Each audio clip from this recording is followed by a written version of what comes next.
এই কবর কাহার জন্য? জাহান্নামের গর্ত। আবার এই কবরটা কাহার জন্য? জান্নাতের বাগান। তাইলে বোঝা গেল কবরে সুখও আছে, দুঃখও আছে।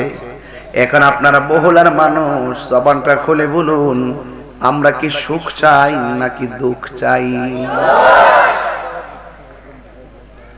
সুখ যদি চাই আল্লাহর ইবাদত করা লাগবে। সুখ যদি চায় আল্লাহর বন্দেগী করা লাগবে। বন্ধু বন্ধুর ডাক দিলে দৌড়াইয়া ডাকে সাড়া দেয়, বান্ধবী বান্ধবীর ডাক দিলে ডাকে সাড়া দেয়, স্বামী স্ত্রীকে ডাক দিলে ডাকে সাড়া দেয়। বাংলাদেশ থেকে সৌদি আরবে ফোন লাগাই দিলে হ্যালো বললে হ্যালোর ডাকে সাড়া দেয়। অথচ আমার আল্লাহ রাব্বুল আলামিন আমাদেরকে এমন একটা বন্দেগী নির্ধারণ করে দিয়েছেন, প্রতিদিন 5 বার আমাদেরকে ডাক দিয়ে কয়ে তোমরা নামাজে আসো। এক বছরে 365 দিনে 1825 বার আমাকে আপনাকে ডাক দেয় মসজিদে, কিন্তু আমরা সেই ডাকে সাড়া না দিয়া আল্লাহর সঙ্গে নাফরমানি করতেছি। একটা বড় রাত্রে শুইয়া চিন্তা করলাম না। দুনিয়ার বন্ধু বন্ধুরে 3টা মেসেজ পাঠাইলে 4 নম্বর মেসেজের কালেই কয় দোস্ত কি তুমি আমারে ভুইলা গেছো? স্বামী স্ত্রীকে ডাক দিলে একটার জায়গায় 5টা ডাক দিলে স্ত্রী কয়, স্বামী কয় তুমি কি আমার সাথে বেয়াদবি করো? অথচ আমার আল্লাহ ইবাদতটা বেঁধে দিয়েছেন, নামাজ নামাজ নামাজ। 1825 বার আপনাকে ডাক দেওয়া হয়,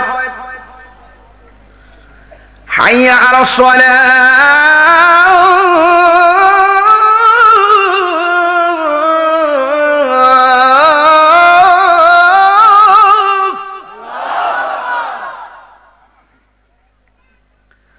হাইয়া আলাস সালাহ।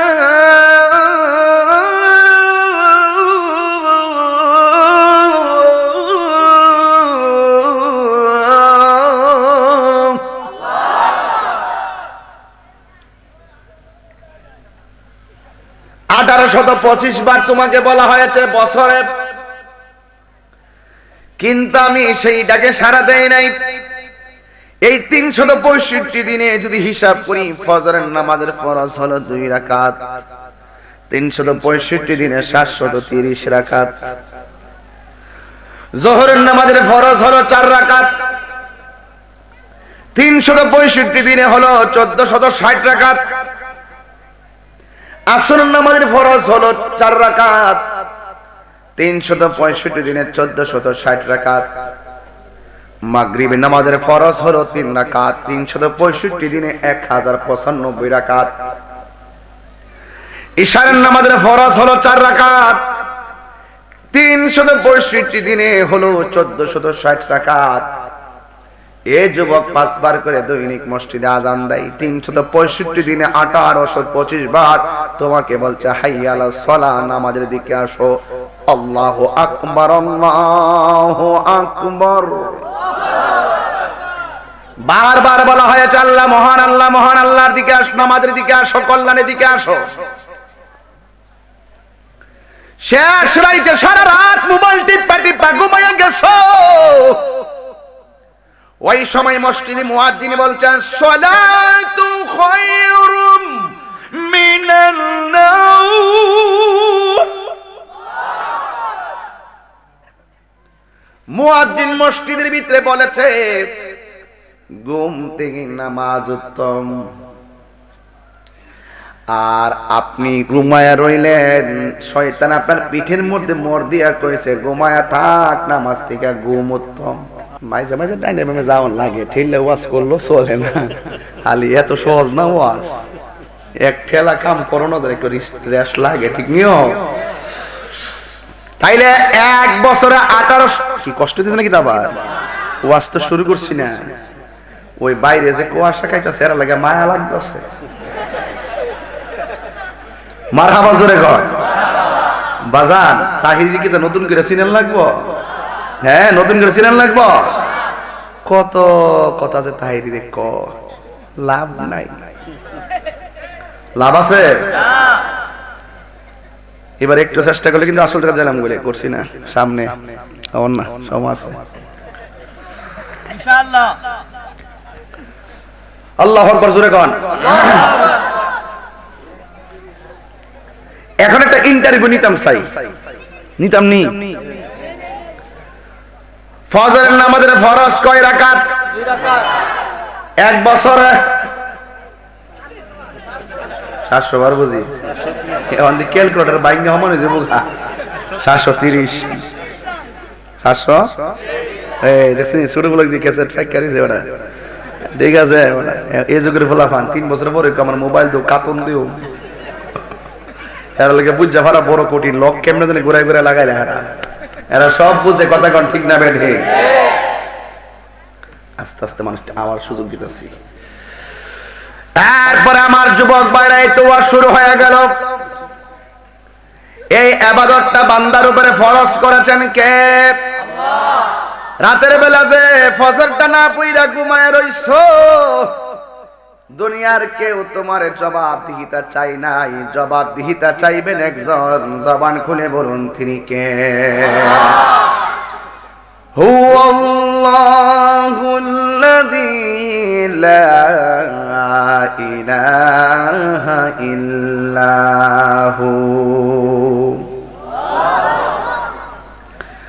আল্লাহ ছাড়া কোনো ইলাহ নাই।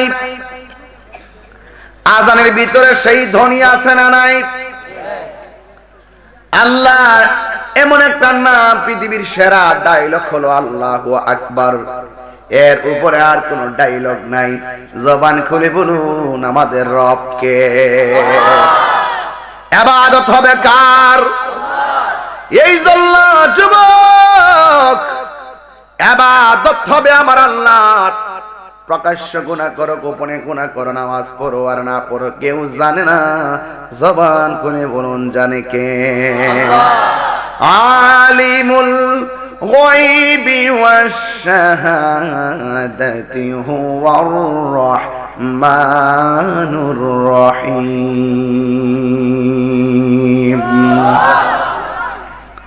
তেলাওয়াত করলে কষ্ট লাগে, আবার করি। আলিমুল গায়বি ওয়াশ শাহাদাতি হুয়ার রাহমানুর রহিম।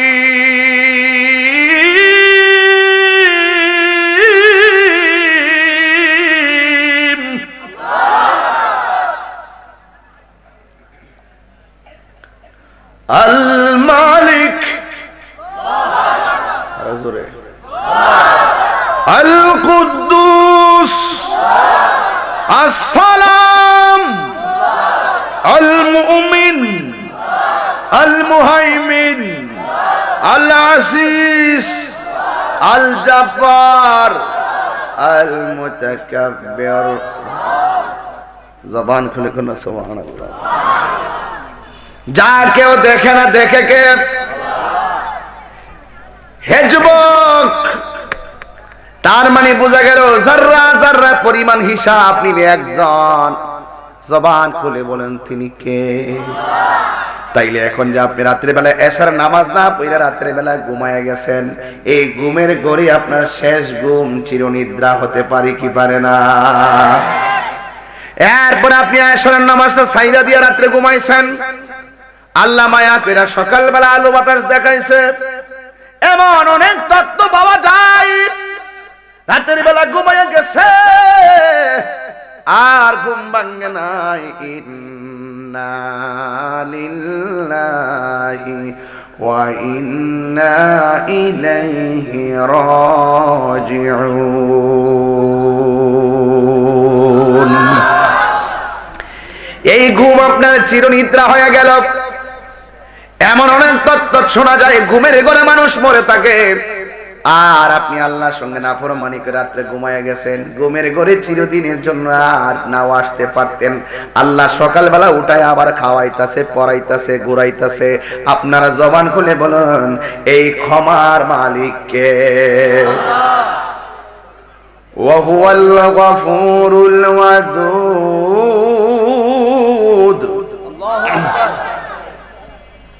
এই ছেলে, এই বসো। وهو الغفور الودود ذو العرش المجيد.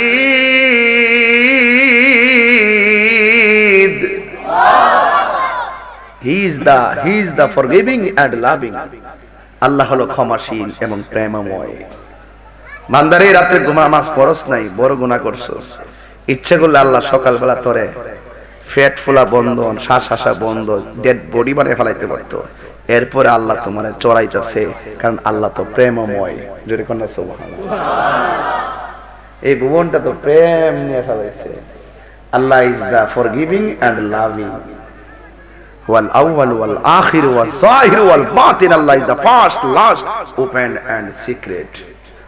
যা কেউ দেখে না, দেখে একজন, জবান খুলে বলুন তিনি কে? আল্লাহ। সিস্টেম তো এটাই। কিন্তু মনে রাখবেন, যতই বাহাদুরি করেন না কেন, 25 দিন আগে কি দিয়া ভাত খাইছেন, কার সঙ্গে কয়টা কথা বলছেন আপনি ভুলে গেছেন। কিন্তু 50 বছর আগে আপনি কোন দিন কয়টা কথা বলছেন, কয়টা গুনাহ করছেন, কয়টা সত্য কথা বলছেন, কয়জন মানুষকে দেখেছেন, একজনের দফতরে সব লেখা আছে। জবান খুলে বলুন তিনি কে? বাঁচার রাস্তা আছে? যেহেতু বাঁচার রাস্তা নাই, তাইলে সব দামদারি, বাটপারি, টেন্ডারবাজি, রাহাজানি, খুন, গুম, চিন্তাই, মুনাফিকি, গীবত, চুগলখড়ির সব কিছুর অবসান ঘটবে একটা জিনিসের মাধ্যমে, যেই জিনিসটার নাম হইল মৃত্যু। কথা বলেন ঠিক কিনা? মৃত্যু। কারণ আপনার শুরুর মালিক যিনি, শেষের মালিকও কথা কোন? শুরুর মালিক যিনি, শেষের মালিকও তিনি। ইন্নাহু হুয়া ইউবদিউ ওয়া ইউঈদ।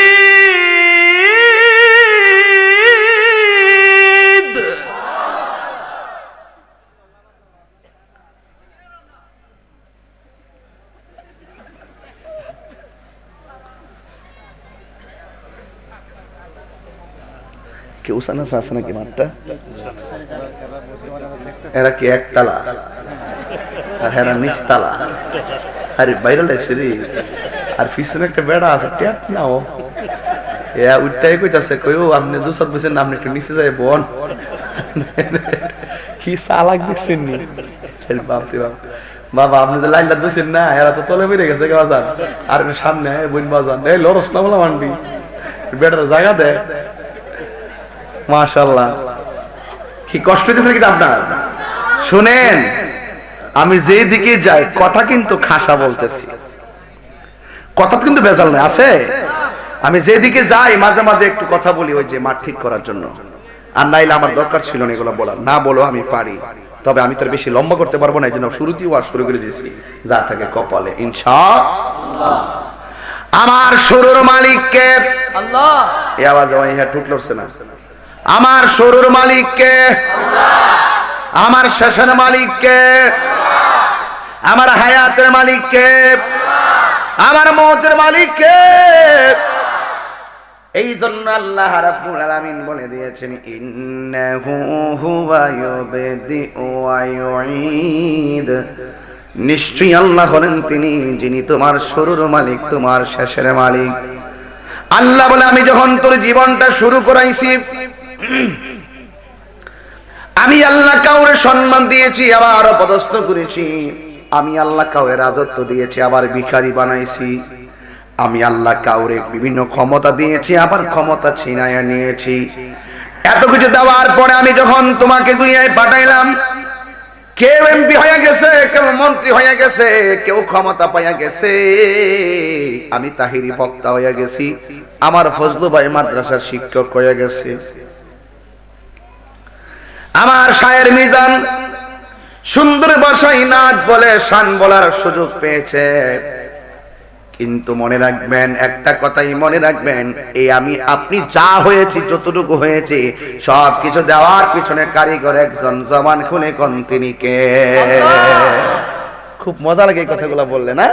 আলহামদুলিল্লাহ কোন? ওই আল্লাহ রাব্বুল আলামিন কোরআনে বলে দিয়েছেন মিনহা খালাক। এতক্ষণ ওয়াজ ঢুকছে আর কি, আপনারা তো বুঝতেছেন তো ওয়াজ না, আমি কিন্তু গুছাই আনতেছি পারতাছি না। এরপর আমি এক জায়গায় যাবো, টেনশন করতেছি, সময়টা এমন খুব নষ্ট হয়েছে, এরপর কাজে লাগাই দেন। মিনহা খালাকনাকুম ওয়া ফিহা নুঈদুকুম ওয়া মিনহা নুখরিজুকুম তারাতান উখরা।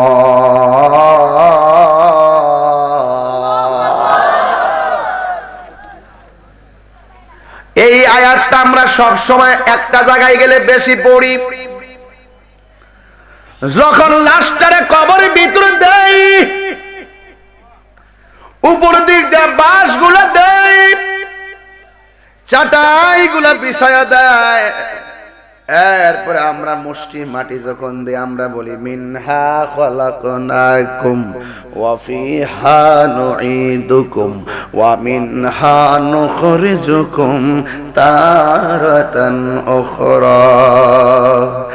এই দুনিয়া ছেড়ে চলে যাবে একদিন, মায়ারি বাঁধন ভেঙে যাবে একদিন। বলেন এ দুনিয়া ছেড়ে দিন, মায়ারি বাঁধন ভেঙে যাবে একদিন। আসব না আমি আর আসব না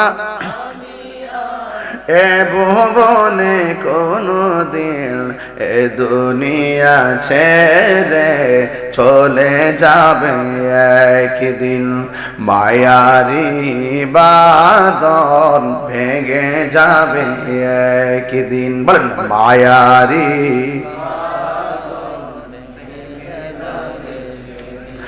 আসব না আমি আর আসব না এ ভুবনে কোনো দিন, এ দুনিয়া ছেড়ে চলে যাব একদিন। যে বাড়ি গাড়ি ক্ষমতা সবই চলে যাব আমি, পরে রবে সবই। এই যে বাড়ি গাড়ি ক্ষমতা সবই চলে যাব আমি, পরে রবে সবই। দুনিয়ার মায়া সব, দুনিয়ার পরে রবে একদিন, এ দুনিয়া ছেড়ে চলে যাবে একদিন, মায়ারি বাঁধন ভেঙে যাবে একদিন। আসব না আমি আর আসব না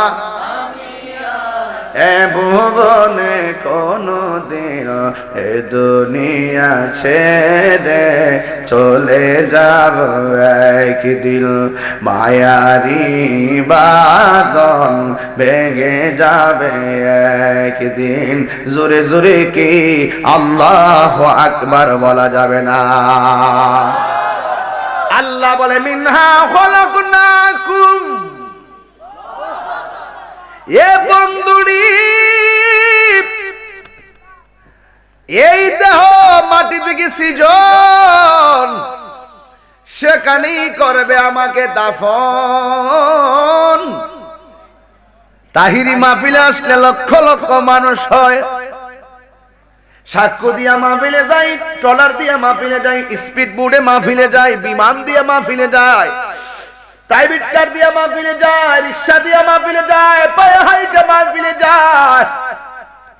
যেখানে যাই লক্ষ লক্ষ মানুষ। আজকে ময়রা দেখি 3 দিন পর্যন্ত ফেসবুকে ঢুকতেই পারবেন না, শুধু তাহিরি সুখ বার্তা। 4 দিনের মাথায় নিউজটা পুরান হয়ে যাবে, আমার খবর আর কেউ নিবে না, আমার বাড়িতে আর কেউ দাওয়াতের সিরিয়াল ধরবে না। এই জন্যই এই দুনিয়াটার আমি বড় তুচ্ছ মনে করি। আরে আমি মারা গেলে আমার মরণের কষ্টের ভাগ আমার স্ত্রী নিবে না, আমার কবর আযাবের ভাগ আমার বহুলার বন্ধুরা নিবে না। যিনি আমার কবরে বন্ধু হবে তিনি আছে সোনার মদিনা, ঠিক কিনা? আর আওয়াজ করে কেন আল্লাহু আকবার কর না কেন? এই জন্য আমাকে আপনাকে চলে যেতে হবে। আল্লাহ কোরআনে বলছেন, কুল্লু নাফসিন যায়িকাতুল মাউত, সকল প্রাণীকে মৃত্যুর স্বাদ গ্রহণ করতে হবে। কেউ আগে যাবে, কেউ পরে যাবে। গত 9 দিন হয়ে গেছে আমার খালাম্মা দুনিয়া থেকে বিদায় হয়ে গেছে, কিন্তু এতদিন হয়ে গেল আর খালাম্মার খাট একবারে খালি খালি পড়ে আছে। এইভাবে আপনার বাবা চলে গেছে, আপনার নানা চলে গেছে, আমিও চলে যাব, আপনিও চলে যাবেন। এই জন্যই তো আমার নবী আপনার নবী বলছেন, আমার আল্লাহ মেরাজে নিয়েছে, মেরাজে যাওয়ার সময় আমি একটা আযাব দেখছি, শুধু একটা নয় হাজার হাজার আযাব দেখেছি। আমি দেখছি সবচাইতে কঠিন আযাব হলো কবরের আযাব। কথা বলেন ঠিক কিনা? এই কবর আযাবের মধ্যে আরো কিছু ক্লাস আছে, ক্লাস। আমার নবী বলেন কবরের মধ্যে সবচাইতে ভয়ঙ্কর আযাব দেওয়া হবে বেনামাজিকে। কি নামাজি? বেনামাজিকে যে আযাবটা দেওয়া হবে, আমার নবী আপনার নবী বলেন বেনামাজি হইয়া কবরে গেলে সবচাইতে কবরের মধ্যে যত আযাব আছে একটা আযাব সবচাইতে বড় ভয়ঙ্কর। সেই আযাবটা হলো ডান পাশের মাটি একটা প্রান্তে যাবে, বাম পাশের মাটি আরেকটা প্রান্তে যাবে, দুই পাশের মাটি এমন জোরে তোমার চাপা মারবো হাড্ডি একটার ভিতরে আরেকটা হাড্ডি ঢুইকা যাইবো। এমন ভাবে হাড্ডির ভিতরে হাড্ডি ঢুইকা গেলে আপনি এমন জোরে একটা চিৎকার মারবেন, আমার নবী বলে উম্মত তার কান্নার আওয়াজ এত ভয়ঙ্কর হবে, এই দুনিয়ার মানুষ যদি তার কান্নার আওয়াজটা শুনতো তাদের কানের পর্দা ফাইটা রক্তক্ষরণ কইতে কইতে মারা যাইতো। অথচ কবরের ভিতরে বাপটা সুখে কিনা দুঃখে আছে আমি জানি না, মাটা সুখে কিনা দুঃখে আছে আমি জানি না, দাদাটা সুখে কিনা দুঃখে আছে আমি জানি না। আমি আছি দুনিয়ার জমি জামা লইয়া ঠেলাঠেলি, আমি আছি চাকরি বাকরি লইয়া ধাক্কা ধাক্কি, ওয়াজ মাহফিল লইয়া শিডিউল নিয়ে ঠেলাঠেলি, আমি আছি দুনিয়া কইরা। অথচ আমি একবার ভাবলাম না এই জমিন আমার না, আমি একবার ভাবলাম না এই ক্ষমতা তো আমার না। এই সব কিছুর ক্ষমতার মালিক একজন, জবান কোনে কোন তিনি কে? পরের জায়গা পরের জমিন ঘর বানায় আমি রই। বাজান একটু শান্তন গাই, গাইলে একটু ভালো লাগে আর কি আমার কাছে। আমি ওদের সাথে মিলে গাবো, এই দুনিয়ার কিছুই আমরা না, সব তুচ্ছ। বলেন পরের জায়গা পরের জমিন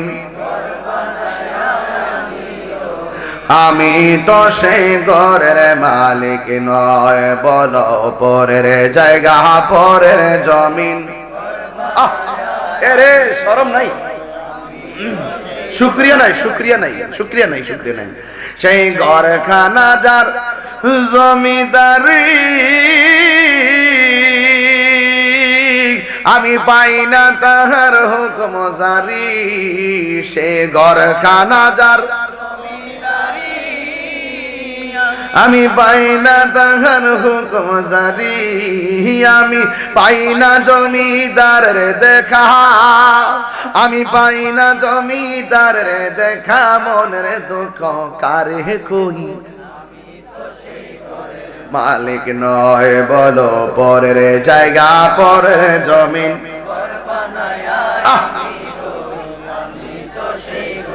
খুব ভালো লাগতেছে, বলেন না, বলেন না।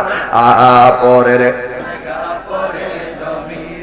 বানায়া আমি রই, আমি তো সেই জমিদারের ইচ্ছা মতো দেই না জমি চাষ, তাই তো ফসল ফলে না আর দুঃখ 12 মাস।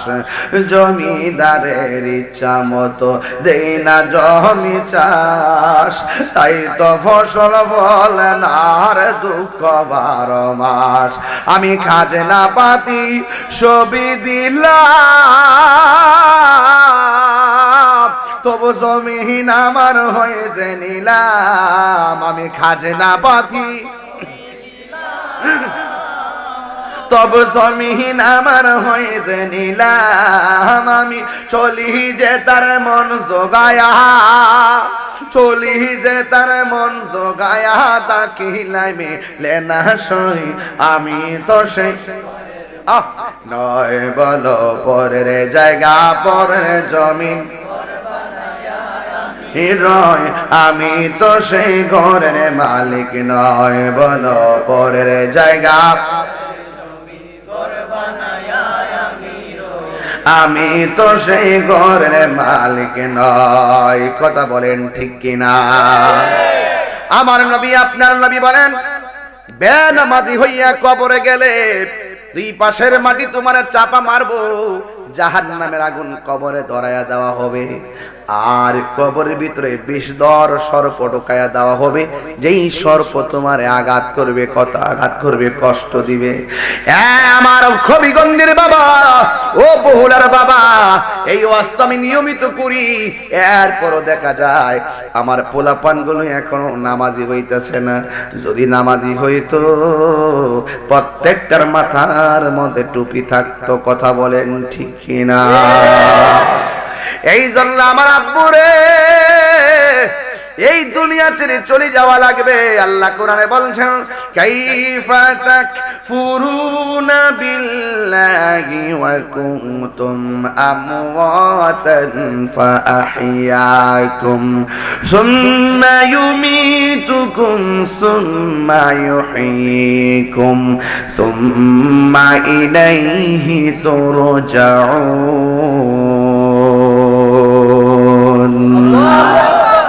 আল্লাহ বলছেন, তোমরা কিভাবে তোমাদের রবকে অস্বীকার করছো?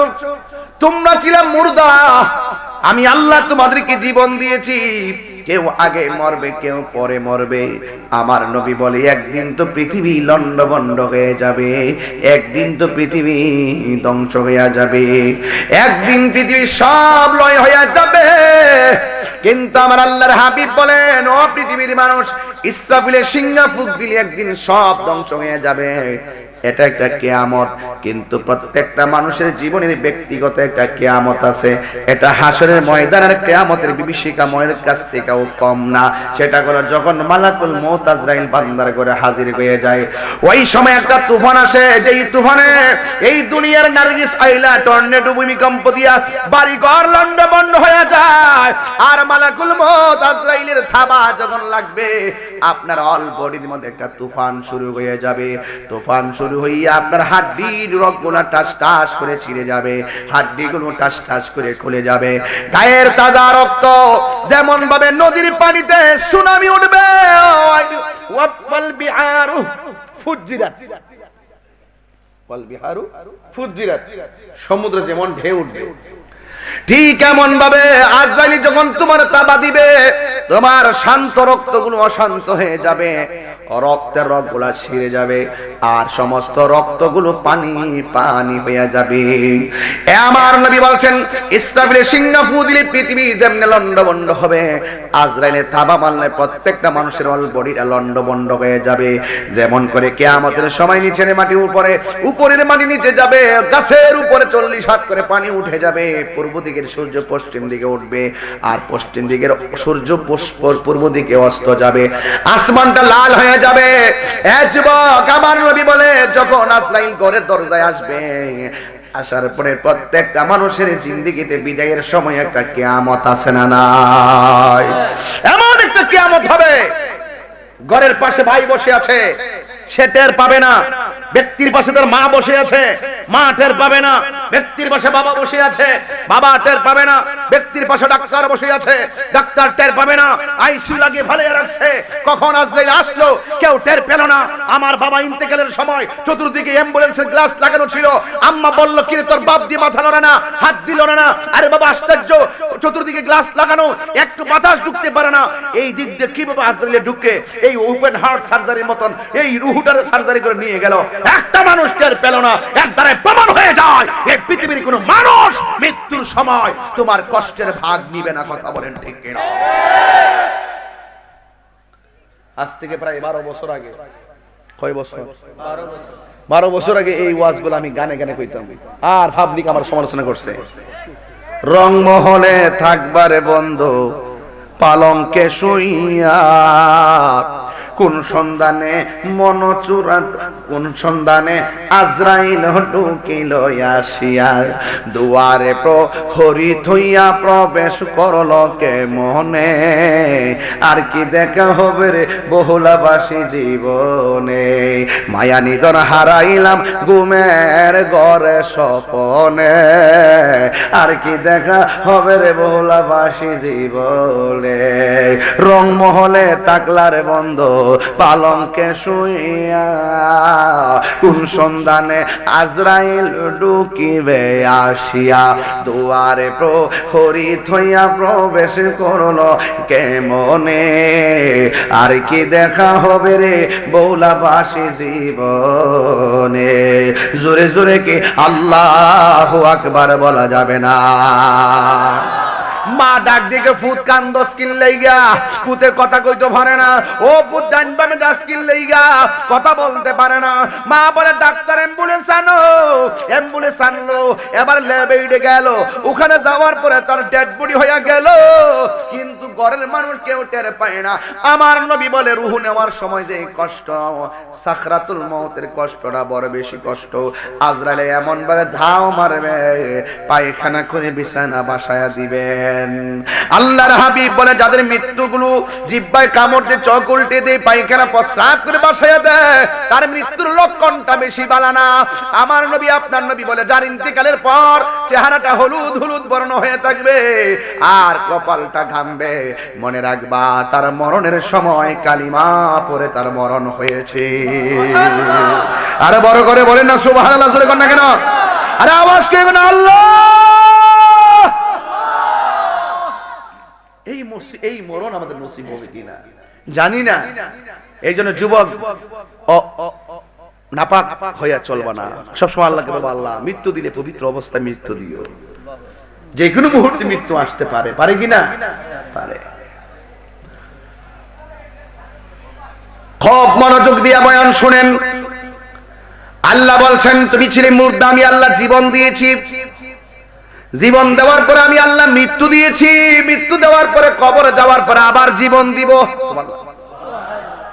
এরপর আমি আল্লাহ রাব্বুল আলামিনের দিকে তোমাদেরকে নিয়ে আসবো। সুম্মা ইলাইহি তুরজাউন, আমি আল্লাহর দিকে তোমাদেরকে ফিরে আসতে হবে। কথা বলেন ঠিক কিনা? এই জন্য একটা মরণ হলো কষ্টের মরণ, আর একটা মরণ হলো আনন্দের মরণ। আপনারা বলেন আমরা সুখ চাই কি চাই না? আরো জোরে কোন চাই কি চাই না?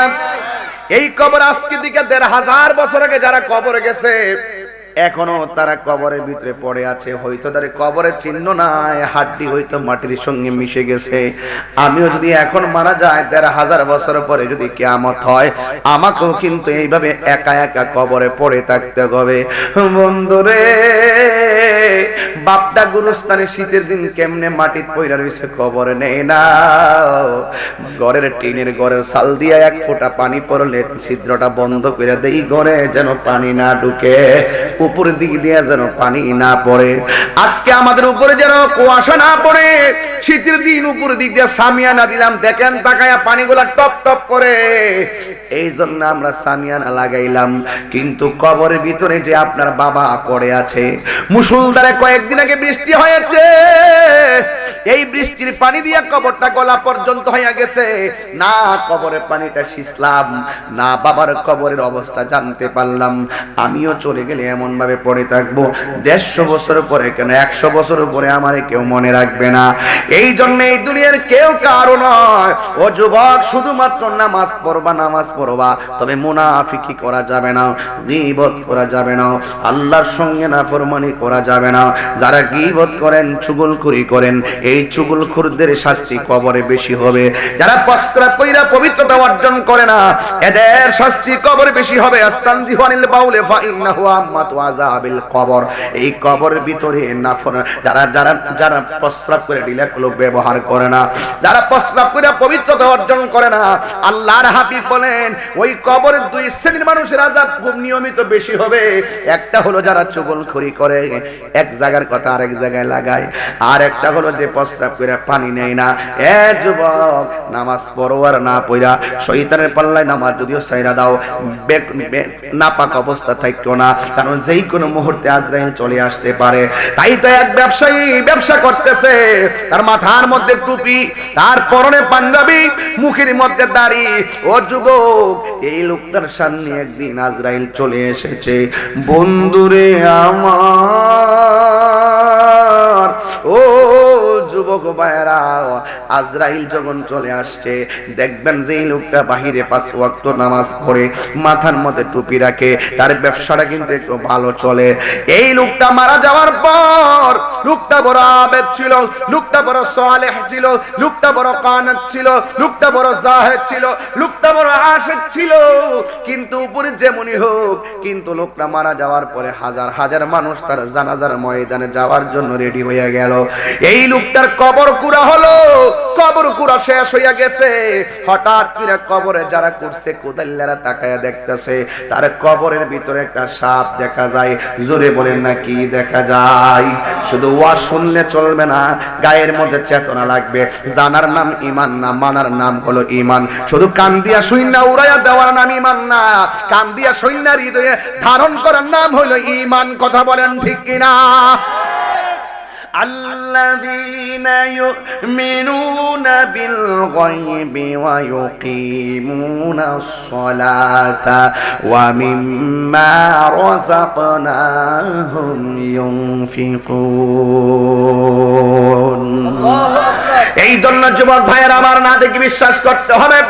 আকিমিস সালাত লিযিকরি, আল্লাহকে শরণার্থে নামাজ কায়েম করতে হবে। এই লোকটাও নামাজ পড়তো, রোজা রাখতো। এই লোকটা মারা যাওয়ার পরে কবর কুড়া হলো, কবরটা কুড়া শেষ হয়ে গেছে, কবরের ভিতরে সাপ দেখা গেল। এবার তারা দ্বিতীয়বার একটা কবর করলো, কবর কুড়া শেষ হয়ে গেছে, একটা সাপ দেখা গেল। এবার ওই কোদাল্লারা কয় আর কত কবর করবো? একটা কবর করতে গেলে 3 ঘন্টা 4 ঘন্টা সময় লাগে। কথা কোন ঠিক কিনা? এ যুবক, এ বন্ধুরে, এবার ওই লোকগুলা বলতেছে আমরা 2 বার কবর করলাম, কিন্তু লোকটারে কবরে যাওয়ার আগে কবরের মধ্যে সাপ দেখলাম। লোকটা তো কোনোদিন খারাপ কাজ করে নাই, এই লোকটারে কবরে দেওয়ার আগে কেন সাপটা দেখা গেল? এবার ওরা চিন্তা পড়ে গেছে। এবার মনে মনে ভাবেন আমরা আর কবর করব না। কবর করব কি করব না, লাশ কোথায় দাফন করব? আল্লাহর বন্ধুর কাছে যাওয়া লাগবে। আল্লাহর বন্ধুর কাছে ডাক দিয়ে, ও আল্লাহর বন্ধু, আমাদের পড়শি একজন মারা গেছে, লোকটা বড় আল্লাহওয়ালা ছিল, আমরা কোনোদিন তার কোনো ত্রুটি দেখি নাই, আমরা তার কবর করলাম, কবরের ভিতরে শুধুমাত্র সাপ দেখলাম, সাপ। এখন আমরা যতই কবর করি কবরের মধ্যে সাপ দেখা যায়, যতই কবর করি কবরের মধ্যে সাপ দেখা যায়। এখন আমরা কি করব? আল্লাহর বন্ধু ডাক দিয়া কয়, যুবক, একটা কাজ করো, শেষবারের মতো আর একটা কবর করবা। এই কবরে সাপ থাকলেও তারে দাফন করবা, না থাকলেও না থাকলেও সুন্দর করে কবর করা হলো। মাশাআল্লাহ, এখন কবর করা শেষ, কোনো সাপ নাই, গোসল করার জন্য রেডি। চতুর্দিক দিয়ে কাপড় টানাইছে। বুঝলেন না মুসলমান মারা গেলে কত মায়া করে গোসল করা। কুসুম গরম জল দেয়, বড়ই পাতার পানি দেয়, নাকি দিয়া তুলা ঢুকাই, নাক দিয়া যেন পানি না ঢুকে, কান দিয়া তুলা ঢুকাই, কান দিয়া যেন পানি না ঢুকে। কসকো সাবান বেশি ফেনা ওঠে না, গায়ের রং ময়লা পরিষ্কার হয় বেশি। ওই কসকো সাবান দিয়া তার বডিটারে দৌত করে। এই যুবক, আবার আতর লুবান দিয়া তার শরীরটা দৌত করে। আবার গোসলের পরে চোখের মধ্যে সুরমা লাগাইয়া দেয়, নতুন জামা গায়ের মধ্যে লাগাইয়া দেয়। আর মসজিদ থেকে খাট নিয়ে আইনা তারে কান্দের মধ্যে লয়। আল্লাহর হাবিব বলে, যারা মৃত্যুর খাট কাদের মৃত্যুর হাট কাদের মধ্যে নিবে, ওই 40টা কদম যখন দিবে, আমার আল্লাহ তার 40টা কবিরা গুনাহ মাফ করে দিবে। আর জোরে জোরে কি সুবহানাল্লাহ বলা যাবে না? এত সুন্দর করে তার গোসলটা দিছে গো, দিয়া তার লইয়া যাইব। কেহ লইল আতর লোবান, কেহ লইল জল, কেহ লইল বড়ই পাতার নয়ন জলে বুক বাসেরে কান্দে হায় হায় রে সবাই, হায় হায় রে কান্দে, হায় হায় রে সবাই, হায় হায় রে। মা কান্দে, বনে কান্দে, কান্দে আপনজন, কান্দিয়া কান্দিয়া জনম বিদায় তোমায় দিবে রে, কান্দে হায় হায় রে সবাই, হায় হায় রে। আবার কেহ লইল আতর লোবান, কেহ লইল জল, কেহ লইল বড়ই পাতার নয়ন জলে বুক বাসেরে কান্দে হায় হায় রে সবাই, হায় হায় রে, হায় হায় রে সবাই, হায় হায় রে বলো, হায় হায় রে সবাই, হে কেহ লইল আতর লোবান, কেহ লইল জল, কেহ লইল বড়ই পাতার নয়ন চলে বুক বাসেরে কান্দে হায় হায় রে সবাই রে, কান্দে হায় হায় রে কান্দে, বলো হায় হায় রে সবাই, হায় হায় রে। এভাবে বুঝি তাহিরে গোসল করাইব, এইভাবে বুঝি তাহিরি মারা গেলে মসজিদ থেকে খাট আনব, এইভাবে বুঝি আমার ফজল বাইরে মসজিদের মাইক দিয়ে ঘোষণা করব, এইভাবেই বুঝি লাশের সারি আরে জানাজার মাঠে মানুষের সারি সারি আমার জানাজা দিয়া চিরদিনের জন্য বিদায় দিব, এইভাবেই বুঝি গুরুস্থানের মধ্যে নিয়া তিনজনে আমার জন্মের মতন মাটির মধ্যে শোয়াইয়া বাঁশ দিয়া চাটি দিয়া মাটি দিয়া 40 কদম হাইটা যাইব।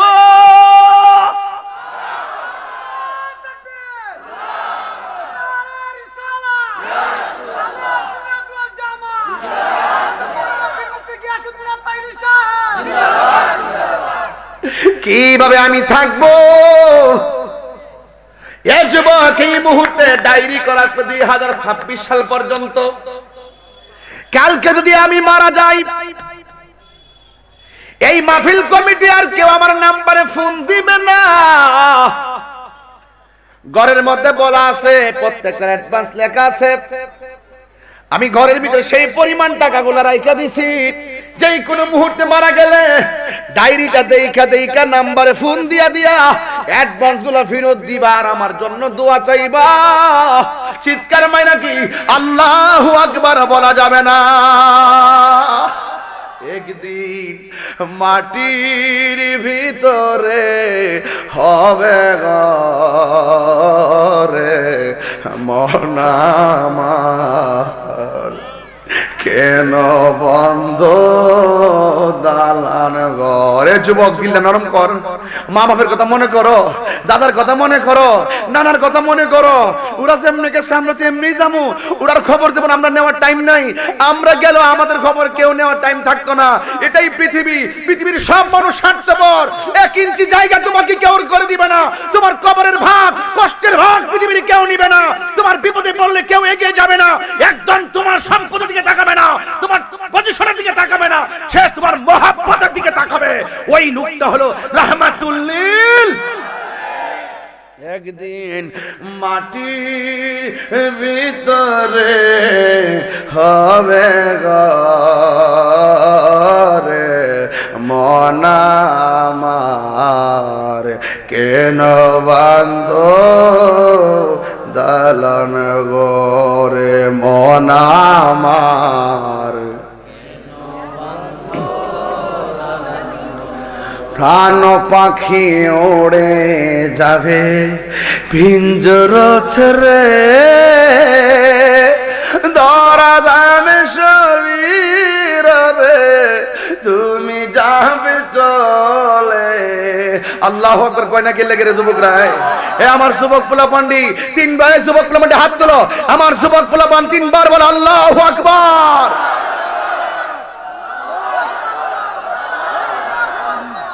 এই ডাকের সাথে এমনও হতে পারে, এই ডাকের আওয়াজের জজবার সাথে এমনও হতে পারে আমাদের গুনাহ ঝরে ঝরে পড়তে পারে। এই ডাকটা যদি হৃদয় থেকে হয় এমনও হতে পারে আমার মা বাবা দাদা দাদি আত্মীয় স্বজন প্রতিবেশী যারা কবরে চিনিয়ে চিম হয়ে পড়ে আছে তাদের কবরে আল্লাহ পাক নূরের বাতি জ্বালায় দিতে পারে। কথা বলেন ঠিক কিনা?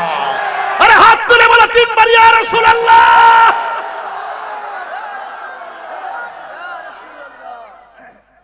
এটাই হলো বাস্তব। প্রাণ পাখি উড়ে যাবে পিঞ্জর ছেড়ে ধরা দামে সবই রবে তুমি যাবে চলে। বন্ধু বান্ধব যত মাতা পিতা তারা শত বন্ধু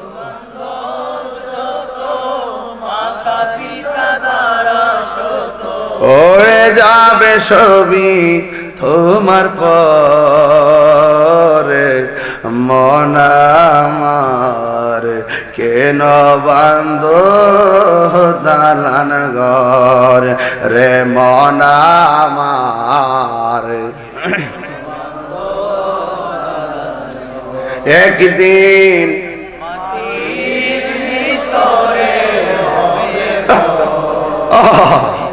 আরে আমার কেন বান্ধ দালান গো।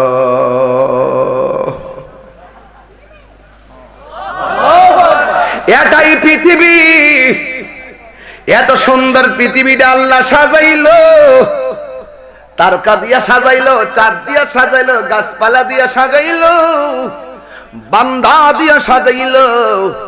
এই সুন্দর পৃথিবী একদিন শেষ হয়ে যাবে। কুল্লু মান আলাইহা ফান। একটু ইকো দিও, একটু ইকো দাও। কুল্লু মান আলাইহা ফান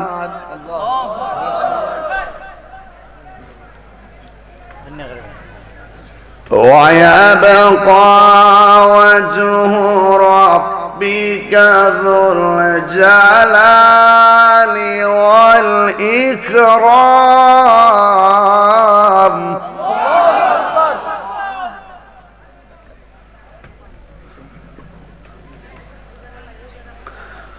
كل من عليها فان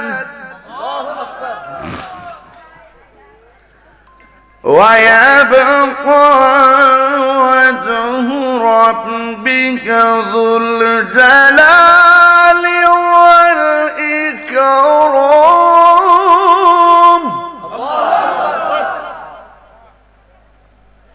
সব ধ্বংস ধ্বংস হয়ে যাবে। এই পৃথিবী শেষ হওয়ার আগে ইসরাফিল এইভাবে সিংহা মুখে নিয়ে বসে আছে। একটা হুকুমের আশায় আল্লাহ বলবে, হ্যাঁ ইসরাফিল ফু দে। আল্লাহকে ফেরেশতারা আল্লাহর হুকুমের কি তামিল করে ফেরেশতারা, আর আপনাকে 1825 বার ডাক দিতেছে নামাজে আসেন, আপনি নামাজে আসেন নাই। আপনি কি জবাব দিবেন যে ফেরেশতাদের কোনো গুনাহ নাই?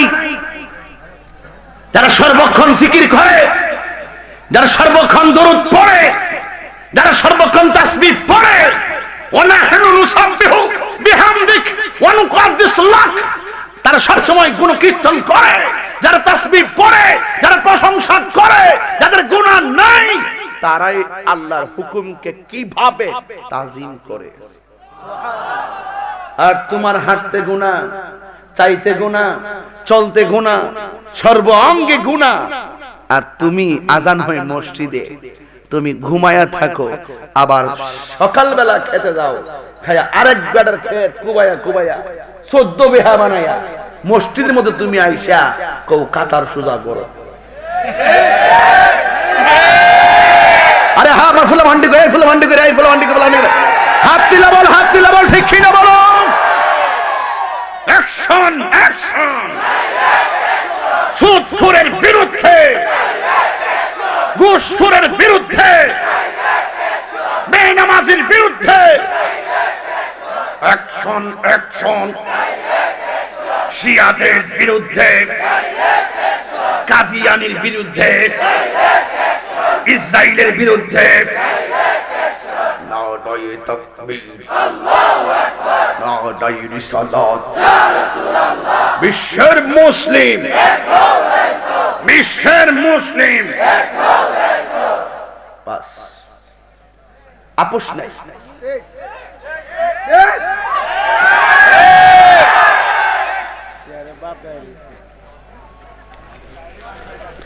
মাটির উপরে, মাটির উপরে সুদ খাইয়া, সুদ করে আসিনি আবার আমার এনে ধরে লাভ, আমারও শুরু দিব, আমার তো ডর করে। কেডা কেডা সুদ খান হাত তোলেন, ওই একটা তুলছে, ফানা ফানা বলাই না, ও বুঝছে না, বাদ দেশে মারিস না। এই কষ্ট হইতেছে, সুদ করে কইলে সুদ করে জলে, ঘুষ করে কইলে ঘুষ করে জলে, জলে জলে। ইসলাম হলো শান্তির ধর্ম, আছে সুবিচার, অন্য ধর্মের প্রতি কবু করে না বিচার।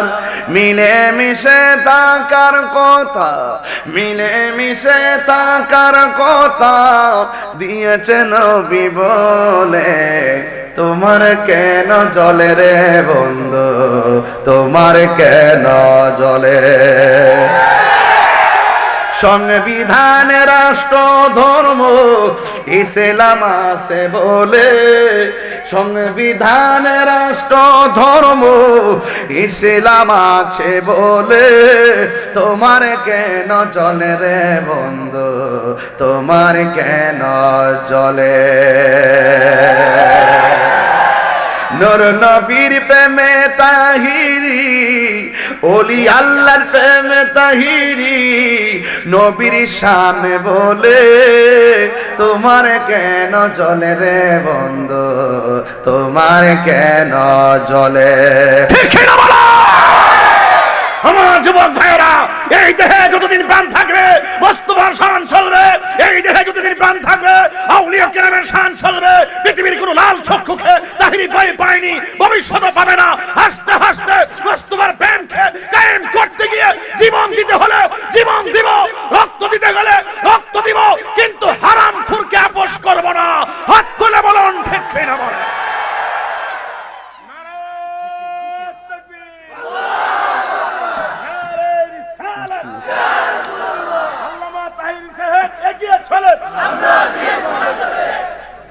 কষ্ট হইছে আপনাদের?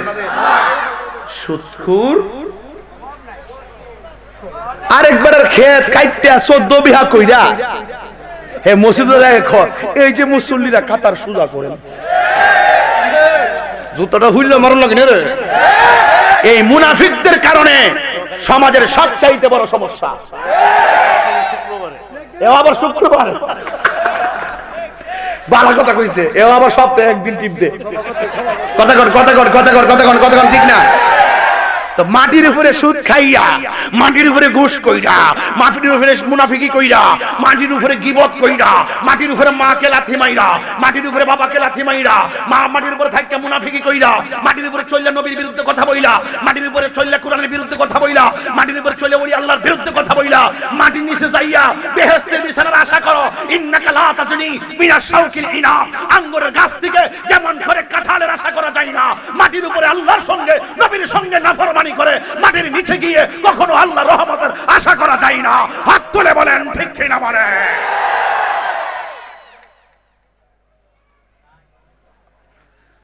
কষ্ট হইছে আপনাদের তার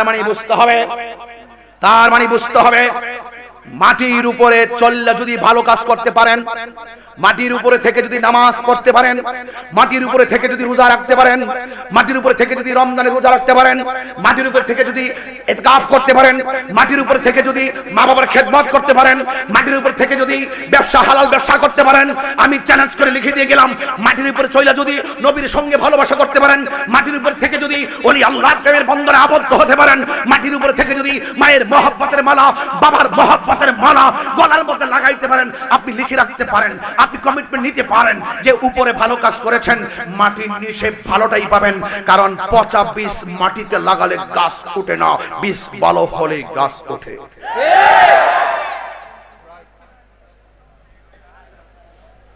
আমি কিন্তু এমনি ওয়াজ করি না আজকে ভাল লাগতেছে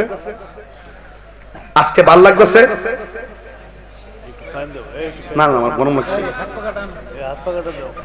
আমার আজকে ভাল লাগছে আমি যা কথা বলছি সবই অ্যাকশন কথা বলছি এরপরে যে সকালবেলা দোকানে বইয়া কেউ তাইর কি দাও ওয়াজ করছে তারা কিছু কয়েন না কয়েন বলে বাজান আসলে তাইর ওয়াজটা বেশি ভালো হইছে না আগামীতে আপনি ওয়াজ করেন তাইর হিসাবে বইয়া আওয়াজ শুনবো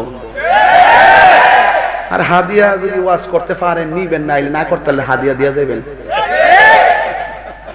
ঠিক আছে নি একটা কথাকে বাদ দিছি একটা কথা বাদ দেই নাই সাবধান করে দিলাম চাপার জোরে তাহিরি কথা বলে না তুমি মাটির উপরে চইল্লা মুনাফিকি করো কেউ খবর জানে না একজন জানে তিনি কেডা আল্লাহ ওয়াল্লাহুল্লাযী লা ইলাহা ইল্লাহু ফজলু ভাই কিন্তু তেলাওয়াত খুব সুন্দর করতে পারে আর কোনো বাকি নেই সর তুই ওয়াজ বুঝছ নাই 50 ঘন্টা ওয়াজ করলে শেষ হইব এটা বাকি থাকবো তুই কোন কথা কইছস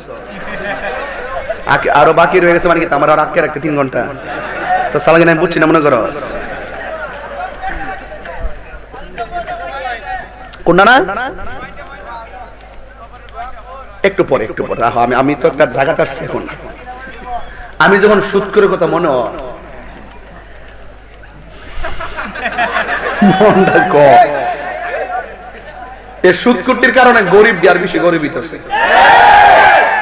এর আল্লাহ যেই টিয়ার মালিক বানাইছিল এমনিতেই এ যদি সুষম বন্টন নীতির আলোকে সেই সম্পদের আলোকে যাকাত দিত তাহলে সমাজের মধ্যে বহুলা কোনো গরিব খুঁজে পাইতেন না এ সুদের টিয়া লাভ হইলে যাকাত দেন নাইলে দেন আসল টাকা ভাঙ্গা দিন পাগল পাইছে এবার ব্যবসাটা বেশি বলো না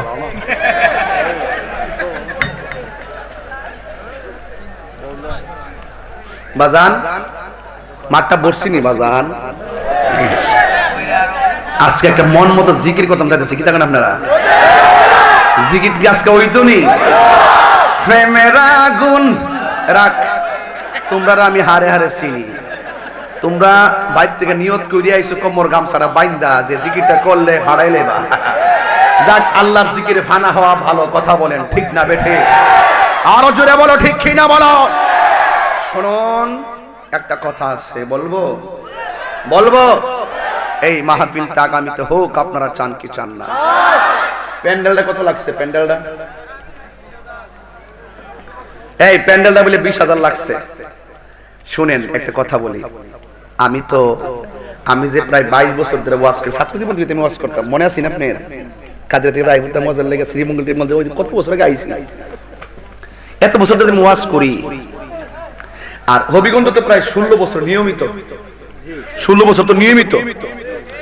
এই 16 বছরের ভিতরে আপনারা বলেন তো, আপনাদের সাথে কোনো বিয়াদবি করছি? আমার চলাফেরার মধ্যে কোনো ত্রুটি পাইছেন? জবানে কোনো বরখেলাপ পাইছেন? কোনদিন কোনো মাহফিল মিস করছি এমন রেকর্ড দেখছেন? আজকেও কিন্তু একটা স্ট্যাটাস দিছি, দিছইডা দেখছো? এই যে আজকে লেখছি, আগামী 21শে ডিসেম্বর আবারও দাওয়াত না করে প্রতারণা, নোয়ানী সাতিয়া পাবনা। কর্তৃপক্ষকে সতর্ক করে বলছি, অনতি বিলম্বে পোস্টার পরিবর্তন করুন, আর না হয় সালামের পর কালাম। আমি কাউকে ধরি না, আমার উপরে পড়লে আমি কখনো মাহফিল মিস করি না। কেউ যদি আমার দাওয়াত না করে পোস্টার করে, আমি তাকে ধরতে ভুল করি না। এই জন্য সাথিয়া ফুটবল মাঠ প্রাঙ্গণে বিশাল বড় প্রোগ্রাম 21শে ডিসেম্বর। সে আমাকে দাওয়াত না করে পোস্টার করছে, এটা আমি আজকে পাইছি। ভাই আছে না নাম? এখানে আসলে পাবনাতে আমার দাওয়াত করে না করে পোস্টার করছে। আর এই তারিখে আমার মাহফিল দিনের বেলা হলো হেলিকপ্টারে পঞ্চগড়। 21শে ডিসেম্বর হেলিকপ্টারে মাহফিল হলো আমার পঞ্চগড়, রাত্রে একটা নবীনগর আর একটা হলো সরাইল। কয়টা মাহফিল? পাবনা কোনো মাহফিল আছে?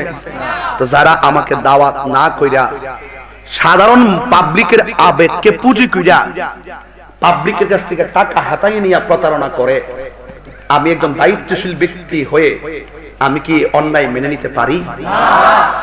আমি কর্তৃপক্ষকে ফোন করেছিলাম, সে বলতেছে আমি তো আপনার পিএস এর কাছে অ্যাডভান্স দিয়েছি 10,000 টাকা।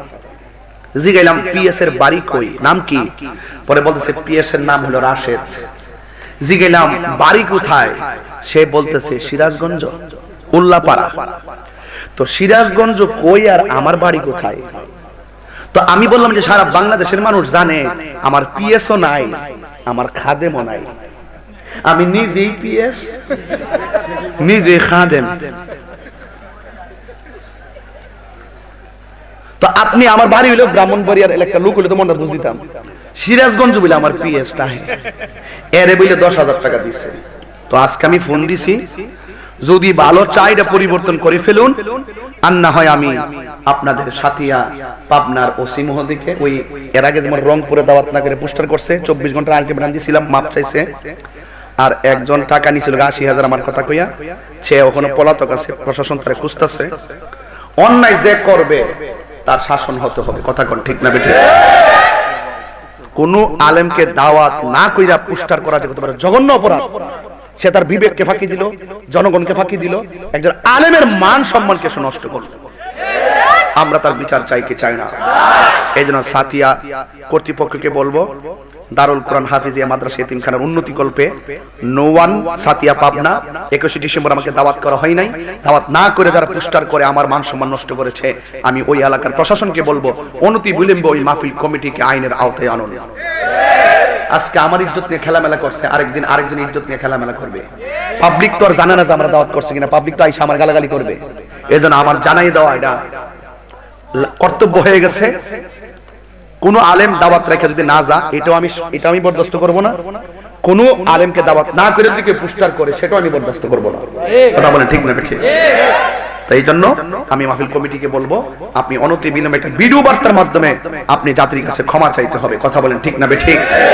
এবং এই পোস্টার পরিবর্তন করতে হবে, এবং এই পোস্টার করে যে অপপ্রচার করেছেন তার জন্য ক্ষমা চাইতে হবে। ভিডিও বার্তার মাধ্যমে আমার কাছে পাঠাতে হবে, আমি আমার টাইমলাইন থেকে পাবলিকরে জানাবো যে আপনারা এটা ভুল করেছেন। কথা বলেন ঠিক না ঠিক? আল্লাহ আমাদের সকলকে বোঝার তৌফিক দান করুন, আমিন কোন।